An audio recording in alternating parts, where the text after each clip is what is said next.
O que eu pensei no dia de hoje em relação à GIA? A gente vê muito no suporte aquela questão quando o cliente desenquadra, né? Tipo, às vezes acontece que tu tá fazendo teu mês e tu não sabe, eu ficou sabendo ao decorrer que o cliente perdeu o Simples, né? E aí, nesse caso, se tem que se fazer algumas situações dentro das notas, ou mesmo já importei as notas no sistema como Simples Nacional, e chegou a notícia para mim que eu não sou mais do Simples, né? E eu preciso fazer algumas alterações. Se eu não fizer, acontece alguns erros na GIA, os erros clássicos. Um deles é sobre falta de anexo, né?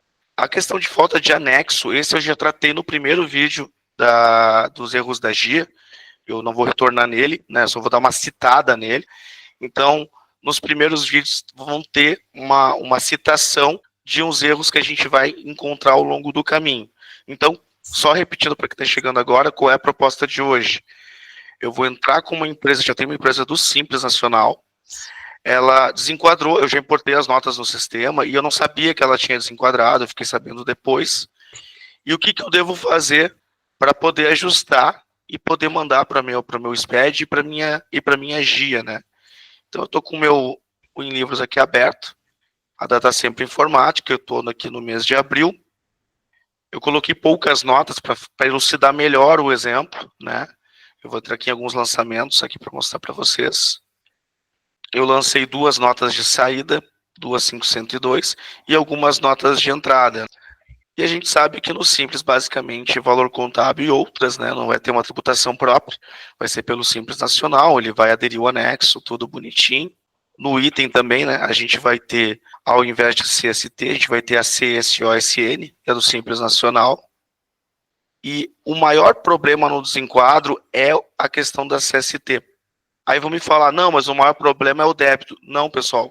Pelo menos para o Rio Grande do Sul, isso depende do estado para estado, tem uma forma de fazer, de tu gerar o débito sem mexer nas notas. Claro, tá mexendo no item, colocando uma CST diferente de tributado, mas tem uma forma de tu poder informar o débito sem fazer nota complementar de cada nota de saída.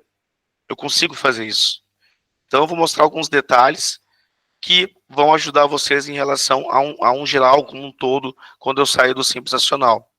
Geralmente, quando eu tento mandar um arquivo do jeito que está, ele vai dar esse erro 39, que eu vou apresentar em tela para vocês, tá? Dar um zoom para vocês. Erro 39, né? Em formato CST, tabela B, difere dos valores admitidos para o contribuinte de modalidade geral, ou seja, eu estou usando CSOSN ao invés de CST. Esse é o vilão na hora que a gente está fazendo a conversão, e aí eu estou mandando lá para a GIA. Qual é a primeira coisa que eu devo fazer no sistema? Óbvio, trocar o regime tributário, quando eu estou desenquadrado para o geral. Então eu vou aqui no meu cadastro de empresa e vou alterar ele para lucro presumido, né? Lucro presumido, faz SPED, faz GIA. Aqui no meu caso é uma empresa de comércio, né? É uma empresa substituída, no meu exemplo. Aqui também devo informar o código da guia. Se eu não informar um código da guia aqui, pessoal, lá no SPED ele vai dar a falta do código do E116.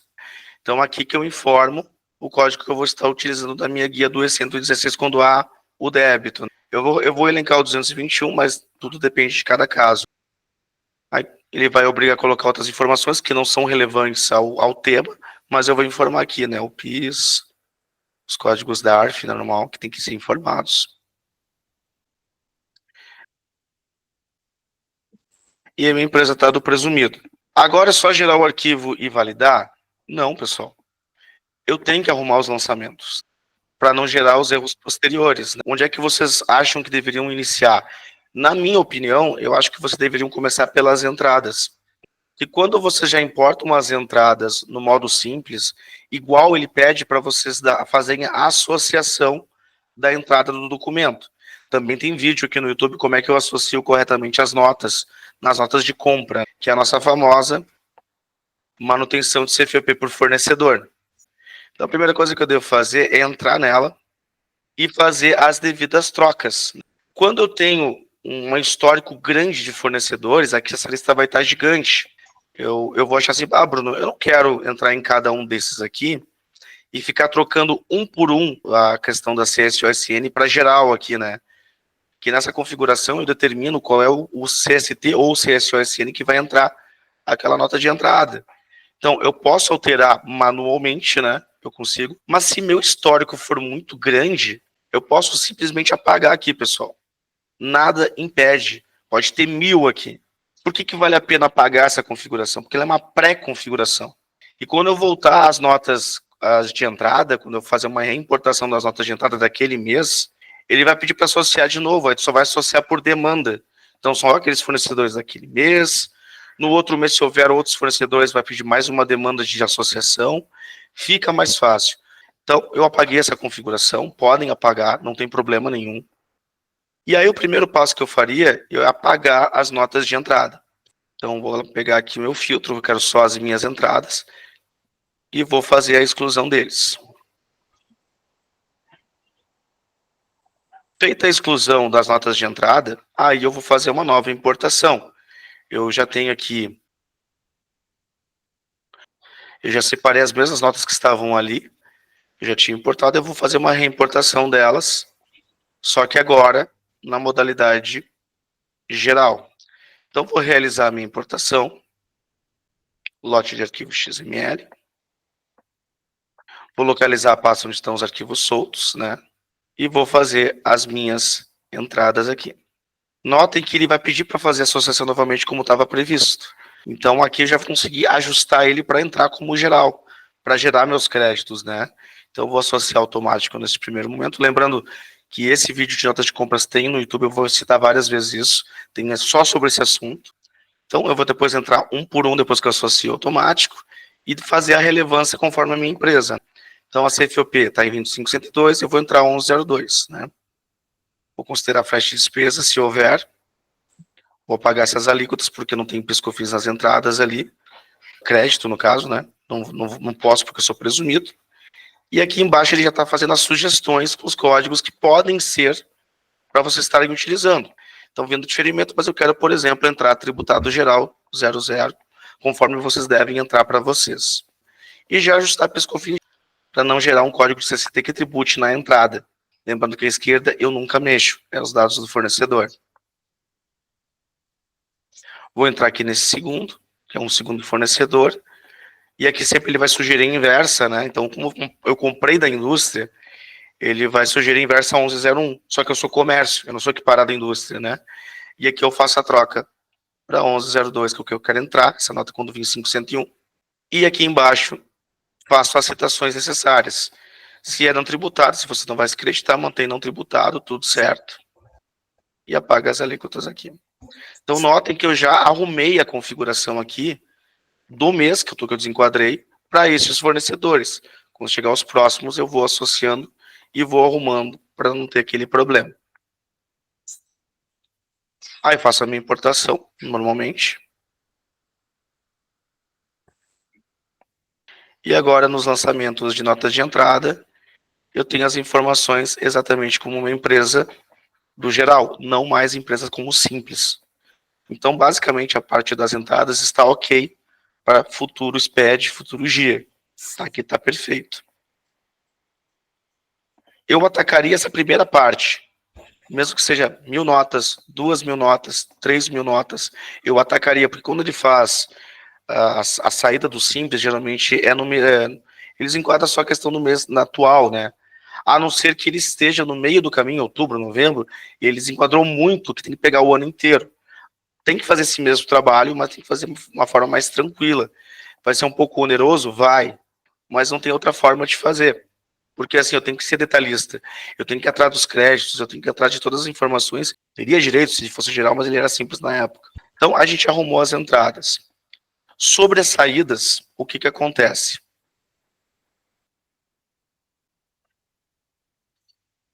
Eu tenho duas saídas, né? Na questão das saídas. Ou eu altero o manual, que não é vantajoso quando são muitas notas, né? Sei lá, imagina um mini mercado, um estabelecimento que fatura muito, né? Aí o Estado, ele te permite fazer duas situações, tá? Ou eu lanço uma nota complementar para cada nota de saída, ou uma situação que eu prefiro, que é fazer apenas o ajuste no item ACST, trocando de 102, ele está trocando para 90. Por que 90? Porque eu vou gerar o débito lá na apuração. Eu não vou gerar o débito nas notas. Isso tem previsão no Rio Grande do Sul de fazer. Então, eu estou lá com 100 notas, eu vou trocar os itens que são tributáveis, os que são tributáveis, claro que eu não vou considerar 5405, não vou considerar aquelas que são isentas, né? Eu vou trocar aquelas tributáveis para 90, eu tenho que fazer um levantamento de todas que são com aquele valor, vamos lá, sei lá, deu 10 mil notas que teriam que tributar, né? Calculo a par o meu ICMS e lanço na apuração. Então, como é que eu faria aqui? Eu faria uma alteração por intervalo, com as saídas, né? Só que essa alteração por intervalo, pessoal, ela é feita nos itens, não nos lançamentos. Então, como é que a gente resolve? Então, em vez de nos lançamentos aqui, que está aqui na frente, eu vou em escrituração, itens de documento. Porque daí eu vou enxergar os itens, eu não vou enxergar o lançamento. Então, vou fazer um filtrinho aqui, só com as saídas. Rapidamente. E eu tenho aqui os dois itens que estão no nosso exemplo. Se eu correr aqui pela lateral, eu vou enxergar o código que está atribuído, que é o 102. Então, todos esses que são 102, que deveriam ser tributáveis, eu vou alterar por intervalo, posso manter o mesmo filtro, ou até adicionar o 102 para caracterizar só ele, e aí eu vou trocar a CST do ICMS, situação tributária do ICMS, que antes era 102 como simples, e eu quero que ele passe para 90. Lembrando que a alteração por intervalo, ele pede um backup nas últimas 24 horas, é o que eu vou fazer aqui. Eu estou simulando tal qual vocês pegam no dia a dia, para vocês verem que até esses detalhes que vocês acabam pegando, inclusive, quando fazer uma alteração por intervalo. Então, aqui eu vou fazer um backup rapidamente.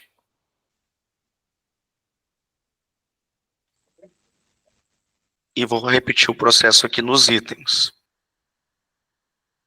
Então, escrituração, itens de documento. O meu filtro ainda está setado, o último filtro que eu fiz, né, que é só as saídas. Eu vou fazer a alteração por intervalo. E vou trocar de novo aqui a situação do ICMS de 102, que meu cliente estava utilizando, para 90.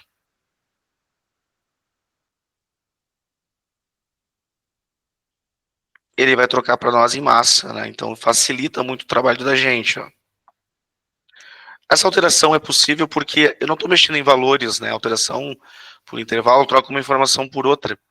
E eu não posso trocar, por exemplo, uma base de cálculo, porque senão ele não mexe só na base de cálculo. Ele vai mexer também no valor, porque é atribuído uma alíquota. Então, por isso que eu consigo fazer dessa forma, até porque não tem valores, né, envolvidos aqui no lançamento. Eu coloquei para 90. E lá na minha apuração, cadê aqui relatórios, ICMS geral, primeiro eu vou gerar aqui a apuração do que a gente fez até agora, tá? Ele gerou meu crédito, das notas que eu tinha. Tá, valor contábil e outros, ainda é esperado que acontecesse pelas notas. E aqui eu ainda tenho só o crédito, eu ainda não tenho débito via ajuste. Agora, nessa parte, eu teria que levantar o valor que eu tenho. Eu costumo usar muito o resumo de CFOP sintético. Ele é muito bom para verificar valores de CFOP. Também casar com o NCM, tem que verificar os itens que são realmente tributáveis, né? Não só a CFOP, não quer dizer que a CFOP todas vão ser tributáveis, 502. Então, aqui nesse caso, eu gostaria que todos fossem. E aqui eu tenho um valor de R$300. Então, se eu aplicar a alíquota direto aqui, então se eu pegar os 300 vezes 17% da alíquota do estado do Rio Grande do Sul, aí faz cálculo de cada estado, cada um faz o seu cálculo, né? R$51 de ICMS. Tá, e onde é que eu vou informar esse 51 de débito que eu tenho para o SPED e para GIA, né? Aqui na própria apuração do ICMS geral, em outros débitos, outros créditos. Aí eu vou lançar. E aqui é uma equiparação de alíquota, né? É um outro débito. E que eu vou fazer a compactação, a equiparação, melhor dizendo, na alíquota, do valor de débito para cá. Então aqui vai ser os R$51. a título de débito. E aí eu só faço a minha apuração novamente. Aqui eu tenho o meu crédito. O débito não vai estar nas notas, mas vai estar na apuração. Então, nesse exemplo, deu um débito de R$ 30,85. Então, pessoal, é bem mais tranquilo que vocês imaginam quando a pessoa desenquadra do Simples. Claro, vai ser mais demorado quando a quantidade de notas for maior. E também a questão se tem produtos que são isenta e outras, que daí aquele é outro assunto do primeiro vídeo do Erros da GIA. Tem um outro vídeo no YouTube que fala só sobre esse assunto, que eu preciso colocar o anexo daquelas notas que não tem, né?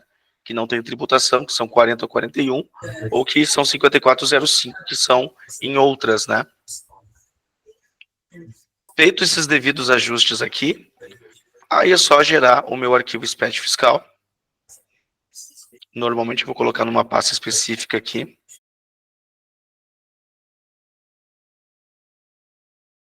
E outra dica para quem não participou do primeiro vídeo. Pessoal, eu consigo testar o arquivo antes de fazer qualquer coisa direto na GIA.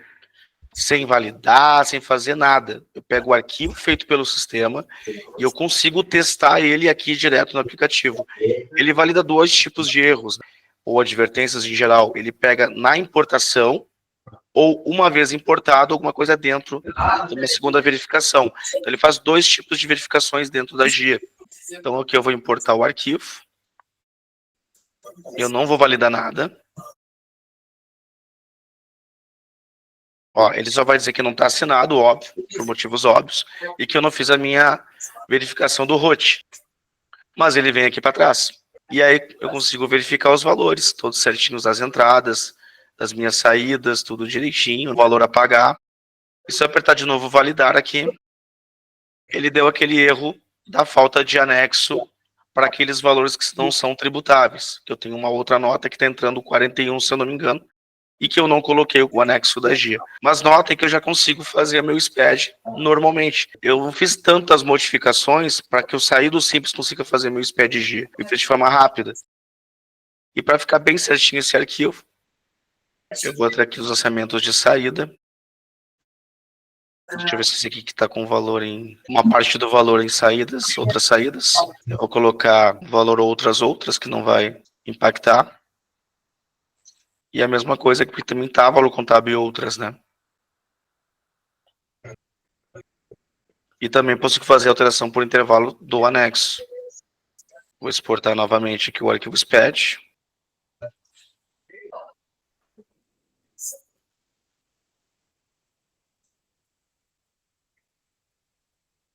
E vou testar na GIA como é que está o arquivo.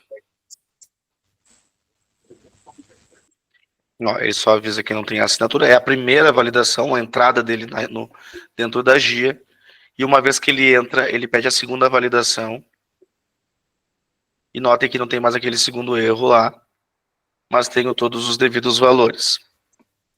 Exatamente, Simone. Essa informação ajuda só quando ele desenquadra, né? Porque tu imagina assim, ó. O cara desenquadrou, ele é um mini mercado. Não é pouca nota que ele tem. O Estado diz que você pode fazer uma nota complementar, mas imagina fazer uma complementar de cada cupom que ele emitiu todos os dias. Eu acho que, eu não sei, é desumano, por exemplo, né? Por isso que o Estado tem essa previsão. Outros estados também possuem, aí vale, tem que ver o resistência de cada estado, e fazer essa confissão de débito via ajuste. Por que eu tenho que colocar 90 nos itens, né, em vez de manter 102? Porque 102 não pode ser usado no geral. E porque se eu deixar 00 tributado, eu não tenho base, valor e alíquota igual nas notas, eu vou ter valor contábil e outras. E aí, desta forma, ele vai dar erro na GIA também, porque eu estou usando uma CST tributável, mas eu não tenho base, valor e alíquota. Esse é o problema. Então, por isso que me permite colocar o 90, que ele é o outro, aquele que não é definido pelos demais, sobre demais situações, e que eu consigo fazer na minha própria apuração o débito. E vai passar, tá? Vai passar normalzinho. Não vai ter nenhum tipo de problema não, pessoal. Por que eu friso muito nessa parte? Porque se eu simplesmente excluir a nota e importar de novo, Isso aqui já estava pronto antes, né? Os franceses já estavam vindo pelo Simples. Então não está devidamente configurado. Fora os problemas com a contabilidade, né? Fora outros problemas que vocês vão acabar tendo. Então, acaba com essa configuração, não tem problema nenhum. E aí vai importando, de novo, por demanda, e vou associando normalmente. Pessoal, eu vou falar de um erro agora. Eu até vou fazer um detalhe aqui numa nota. Eu vou usar essa primeira aqui de referência, tá? Eu vou falar de uma situação que tem erros de... Eu tenho base reduzida, mas uma CST que não condiz. Ou vice-versa. O cara tem um valor total tributado bonitinho, que deveria ser 00 de CST, e veio uma CST 20 ou 70, que daí fala de redução, tá? É bem comum isso. Às vezes um erro de emissão, às vezes um detalhe, é bem comum. E aí dá lá na GIA, olha, o teu valor está com 20,70, então o teu campo RED reduzido, base reduzida, deve ser maior que 0. Lógico, porque está acontecendo uma redução. Está dizendo o que está acontecendo, né? Então, vou fazer o seguinte. Eu vou excluir essa segunda nota de saída. E vou acabar com as entradas também, só para não atrapalhar a visão do que a gente vai ver agora. Então, eu vou lançar uma nota. Vou fazer um valor cheio, R$200, a 17%, tudo certinho. Só que lá no item, eu vou colocar 20, com redução de base de cálculo, tá? Mas eu vou manter a tributada normal. Tributada R$200, 17 aqui, tudo normal.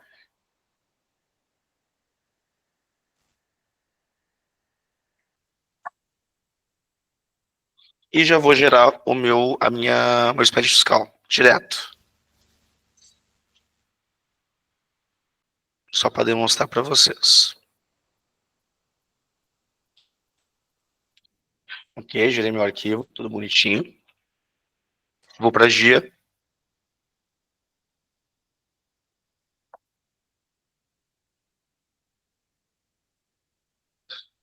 Ele não validou aqui a primeira, quando eu estou importando a nota. Ele não achou esse erro agora. Ele vai ver o erro aqui agora, quando eu for fazer isso aqui, ó. Deixa eu ver se eu consigo. Nesse caso, eu tenho que assinar ele.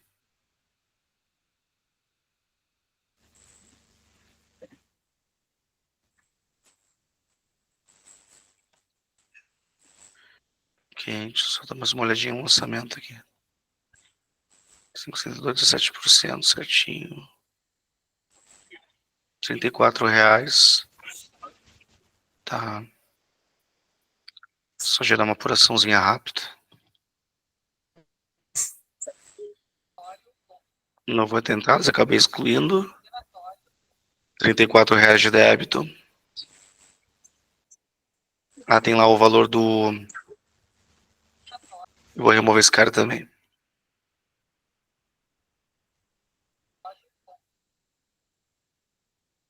O débito 34. Que é o que ele deve ter apenas, só os R$34 de débito.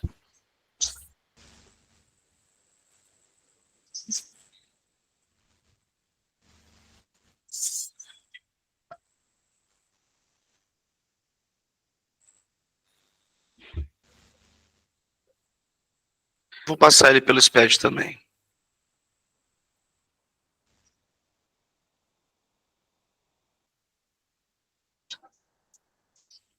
Aqui, ó. Ele passa, tá? Ele passa normal. Só que notem a advertência. Isso aqui passa muito, mas muito despercebido. Olha lá. O valor deve ser maior que 0, né? Que é o campo, o valor de redução de base de cálculo. Por que tem que ser? Porque eu estou usando uma CST que contém redução. Então, na correção desse problema, ou eu coloco tudo tributado, tiro o 20, 70 e coloco o 00, claro, tem que ver se realmente o que ele é. Ou coloco a redução de fato na nota, tanto no lançamento quanto no item, para poder fazer aquele 20. poder fazer valer aquele 20, né? Mas eu vou seguir.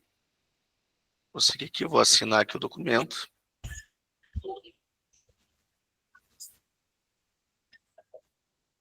E vou chamar ele. Aqui é o arquivo SPED. Vou fazer as verificações aqui. Então, a correção daquele caso ali, se ele realmente for tributável, eu tenho que trocar a CST de 20 para 00. E aí tu vai conseguir corrigir.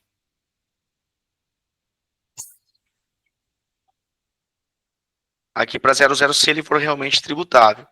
Mas, e se fosse o contrário, né?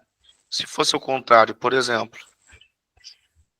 eu vou ter uma redução, botar aqui 60% de redução, eu vou ter um valor a menor, só que lá no item, eu vou colocar 00 tributado normal.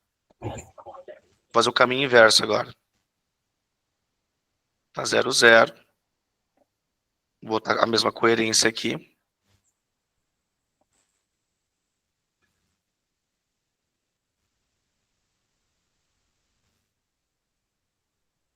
Para qualquer situação aqui.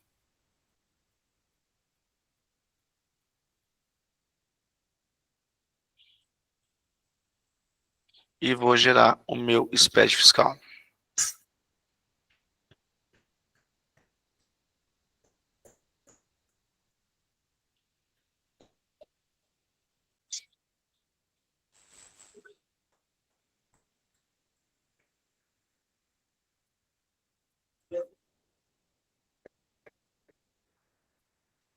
Olha que interessante aquele erro 38 que eu falei lá no início do vídeo. O governo, a gente briga muito, né? A gente sempre vai brigar com eles, né? Quando for a maior, pô, beleza, paga. Depois a gente vê, né? Agora, como eu botei um valor a menor, e eu tô dizendo, oh, é tributado, olha lá o erro 38 lá. Para a CST tabela B, né? A redução de base de cálculo informada deve ser, né? Se existir, ela não pode ser usada na 00, na 30, na 40, na 41. Ela só pode ser usada na 20 ou na 70. Então, para corrigir, se ele realmente for reduzido, então eu não posso ter uma CST 00, né? Teria que ser 20 ou 70. Quando o cliente ele pega esse erro, quem não tem tanto costume com o arquivo SPED, e eu quero localizar dentro de tantas notas onde é que está essa nota que está com problema, nesse tipo de erro ele apresenta o número da linha do erro, linha do arquivo 11, né? Uma linha 450, dependendo do tamanho das notas, do tamanho do SPED fiscal. Fica de dica bônus, tá? Se eu pegar o arquivo, vou aqui pegar o nosso bloco de notas, e digitar Ctrl G ao mesmo tempo, e ir na linha que a Gia me acusou, ele vai cair num C190 ou D190 num totalizador de notas. Pode ver que aqui no cantinho está na linha 11 que a Gia disse que está com algum problema, né? Então, para localizar a nota, que eu tenho que fazer algum ajuste, eu olho para cima do 690 e procuro o primeiro C100 que tiver, que no caso está aqui em cima, ó, C100. Claro, quando for nota de compra, vai ter o 670 junto, né, que é os itens, né? Então, eu vou passar o 170, localizar o primeiro C100 que aparecer, e aí quando eu localizar, eu vou, para facilitar a visão, é fácil de localizar a chave da nota aqui, né? Mas se eu olhar para a esquerda da chave da nota, é o número da nota. Então, é esta nota que deu problema e ao qual eu devo fazer ajuste. Essa é a forma, podemos dizer, mais rústica de localizar o erro. Eu tenho relatórios de validação também. Eu posso usar por aqui ou usar o próprio sistema. Vou colocar a palavra valida aqui, ó. Eu tenho uma validação chamada lançamentos fiscais versus itens. Vai comparar os dois, né? Aí, ele vale tanto para comércio quanto para serviço. Eu vou colocar aqui uma saída. Eu nem vou setar CFOP, porque eu só tenho aquela nota. Posso selecionar CFOP se assim eu quiser. E ele vai fazer diversas validações, tá? Então, vou fazer essas validações agora. Quando ele localiza a situação ali que a gente está colocando, como comentei, minha base é uma base teste, não vai ter todas as informações como uma base funcional com a de vocês, ele vai apresentar que aquela CST não condiz, que é uma das situações CST-ICM, difere do documento, difere da condição do documento. E aí vai te mostrar quais as notas que deram problema. São as duas formas que eu tenho de enxergar essas informações e fazer as devidas correções. Então, aqui então no sistema. Se eu quiser passar com a redução, logo, a CST tem que ser 20 ou 70, dependendo da situação que é a nota, né? Aí é sempre a situação. O bônus é aquela situação também, pessoal. Tem que ter a coerência. Se está tributado, o CST é de tributação. É muita redundância, às vezes acontece, é muito chato, mas é necessário para depois o SPED ele subdividir quem é tributado, quem não é tributado, quem é diferimento, quem não é, tudo nos 690, desses 190, ele faz a separação a partir da CST, da situação tributária do item. Isso também vale para PIS/COFINS. Então, tem que ter essa coerência. Ah, deu erro na GIA, porque, sei lá, tá 00. Vamos ver a nota, vamos ver o que aconteceu com a nota e a coerência. Às vezes é uma emissão errada do cliente lá no emissor dele, que também não é culpa do cliente, foi configurado daquela forma o produto. Ou outras situações. Então, tudo essa parte a gente consegue fazer análise junto com o cliente para ver o que aconteceu e dar um norte para poder vocês fazerem as correções. E também, como bônus, essas questões de erro de GIA, pessoal, eu falei no primeiro vídeo, mas eu vou ressaltar. Eu não vou falar sobre isentas e outras aqui, mas o XML da nota, todo o XML de nota, eu posso ter o código CBNF. Eu vou pegar aqui na internet. O CBNF, ele fica no item. Então, no XML, tem previsão de ter essa tag CBNF. Então, lá quem está emitindo a nota, quem configurou o emissor do cliente, ele tem a possibilidade de colocar esse código CBNF nos itens que tem que ter o CBNF. E quando eu importar as notas para o sistema fiscal, eu não preciso mais me preocupar com essa parte. Porque é natural, vocês todos os meses, em alguns clientes, ter que fazer alteração por intervalo, colocar anexo, e é muito chato isso. Concordo extremamente com vocês. Mas a pessoa pode trazer isso pronto. Tem essa possibilidade para facilitar. Então, tem como fazer. O profissional Davi levantou a mão. Pode falar, pode falar. Tudo bem. Tudo. Este CBNF que tu te refere aí é aquele mesmo que faz o acumulador lá no EFD e ICMS. Lá no 115. Tá. É que ele justifica, né? Ele vai justificar aquilo que tu não tributou, os benefícios que tu recebeu. E ele vai acumulando lá e vai respondendo lá. Exato, porque a maioria das vezes os clientes não colocam, e quando chega na apuração, valor contábil, valor ou isentas, é contábil e outras ou contábil isentas, não tem o código para justificar, eu tenho que ir lá estar colocando. E imagina assim, ó, vou voltar um exemplo do supermercado. Eu não tenho só um código exclusivo de benefício, eu tenho para ovos, eu tenho para outras situações. Então imagina catar um por um e tá fazendo desmembramento, né? Não é legal. Então já dá para vir na emissão, sim, vocês podem. Ah, mas não sei o que. Não, mas isso aqui é lei, pessoal, isso aqui é layout, isso aqui é obrigatório, na verdade. Claro que vai passar. Ele é obrigatório, mas nem todo mundo coloca, por que pareça. Então isso vai facilitar muito, mas muito o trabalho de vocês, muito mesmo. Eu te pergunto, tem alguma relação, alguma tipo um cruzamento ou agregação, aglutinação de CBNF com NCM? Eu posso fazer essa relação? Ele tá atrelado a isso. Na verdade, o benefício é voltado ao produto, né? Ao tipo de produto. Exato. Ovos, vacinas. Ele Cesta tá atrelado. básica, vários itenzinhos. Perfeito. É isso Carnes e mesmo. tudo mais, é isso, né? Exato. Madeira. Claro, vai depender do KNAI, né? Às vezes a pessoa tá fazendo lá e botou um de madeira, mas o cara é açougue. Dentre as outros excludentes, né? Nós temos, então, pode ter essa relação de NCM e CBNF. Exatamente. Não está errado essa relação. Não está errado, porque o benefício ele é aplicado no produto, né? É o produto que vai ter o leite, a carne, os ovos, queijo. Eles que, a partir do NCM, que daí é publicado quando tem aquele benefício, inclusive para quem quer ver mais questão dos benefícios, na próprio aplicativo da GIA, pessoal, tem as tabelas que eles atualizam lá. Ó, aqui tem as tabelas de outras saídas e de isenção de saídas. E nessas tabelas mostram os livros que eu tenho direito, né? Quais CVPs eu posso usar e se tem validade, porque também tem benefícios que têm validade, já venceram. Então, tem várias situações. Sempre começado o Estado do Rio Grande do Sul, por exemplo, RS 051, 052, 600 ou outras, e o código já na sequência, o número completo do CBNF. Incomodem o pessoal do software de emissão. É um trabalho a menos para vocês, eu gosto de falar muito isso. Pois é, e se tu faz essa vinculação lá no teu produto do teu cliente, já vem automático de lá, é um efeito cascata, é um efeito dominó. Vem vindo, vem informação, tu passa batido. No E não dá XML problema vem. depois, né?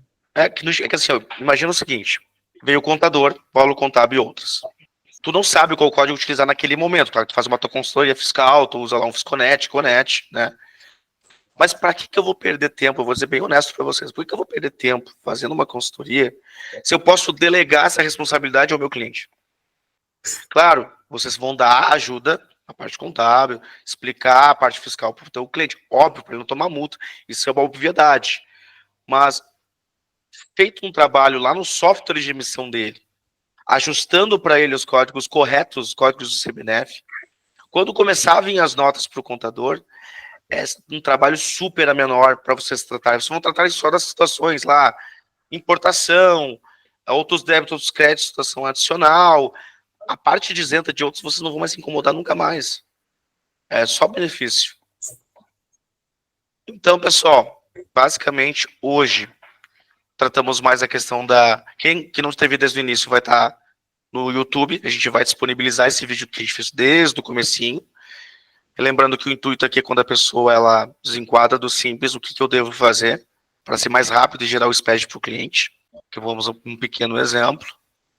E eu vou fazer outros dessa série, quando vão acontecendo alguns erros que vão aparecendo muito no suporte, eu faço um compilado e faço um webinar com vocês sobre estes erros que vão acontecendo. Tá?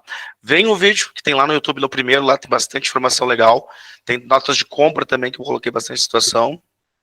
Certo, pessoal? Outra coisa que eu também gostaria de falar para vocês, nós temos treinamentos gratuitos dentro do site, né? Toda semana tem o treinamento do Simples Nacional, lucro presumido, e uma vez no mês tem o lucro real. Ele é gratuito.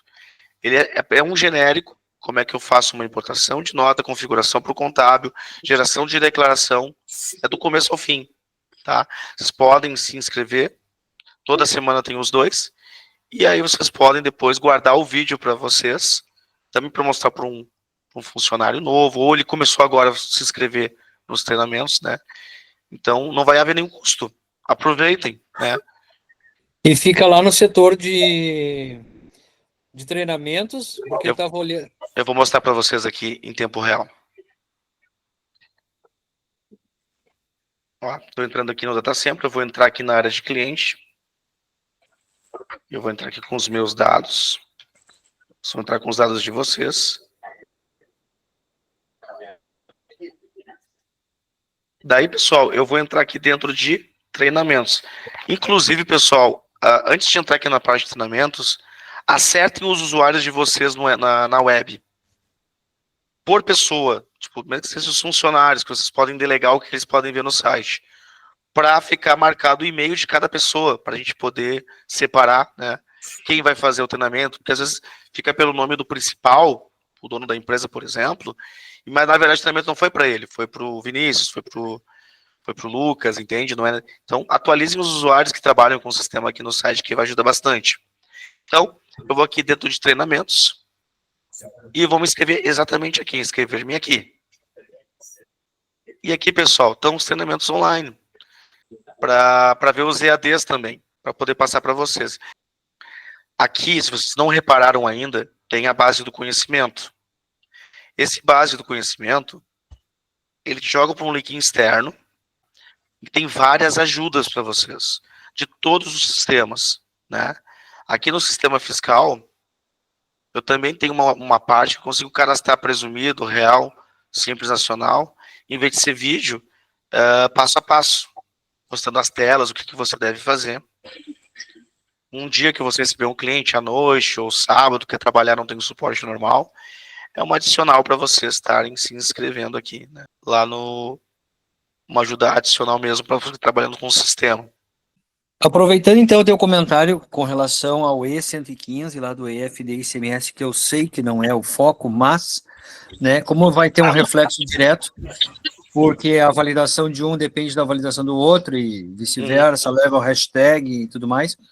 Então, sempre que existia aquela diferença entre entre valor total, valor dos produtos, base de cálculo, isentas e outras, eu vou ter que ter a justificativa.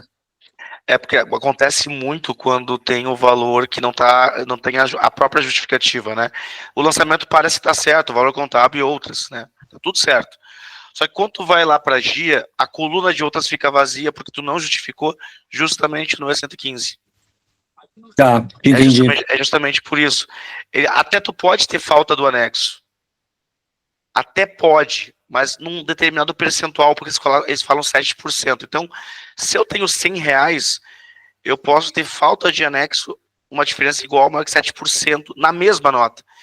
Ou, em outras palavras, na verdade nem pode, porque vai te acusar sempre. Ninguém vai conseguir fazer isso, 7%, é impossível isso. Então ele já taca aquele erro ali e ainda confunde as pessoas. Tá, mas é 7% do total de anexo? Não, é o valor contábil daquela nota mesmo. Por documento. Por documento. Essa é a análise, que via de regra daqui a pouco eles vão refinar e vai virar por item. Basicamente porque na verdade até eles não vão refinar tanto, porque já está acabando o ICMS, né, pessoal? Já esse ano já começou como é que fala? A ICB?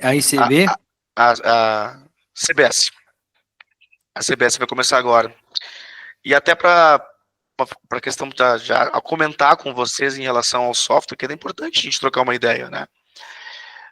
O XML, o módulo de homologação do governo, que aceita as tags novas da reforma tributária, não está valendo ainda. O material deles começa em julho. Julho abre a parte de homologação, recebimento dos arquivos para teste. Ainda está em caráter de teste. Segundo o manual da reforma tributária, cupom e nota fiscal normal, é para estar em produção em outubro. Ou seja, primeiro vai recair nas emissões de nota, depois vem para a escrituração. Então, nesse primeiro momento, quem está correndo mais atrás das informações, mas ainda sem poder testar, é quem está emitindo nota, os programas que emitem nota. Existe layout? Claro que existe, mas não tem para onde testar. O ambiente de teste não está pronto. Vai começar em julho. Então, vocês terem uma ideia do que está acontecendo. Tá? Certo, pessoal? Então, desejo uma ótima tarde para vocês. Não esqueçam de ver o vídeo no YouTube. E é isso aí, pessoal. Suporte se precisar e tamo junto. Até a próxima.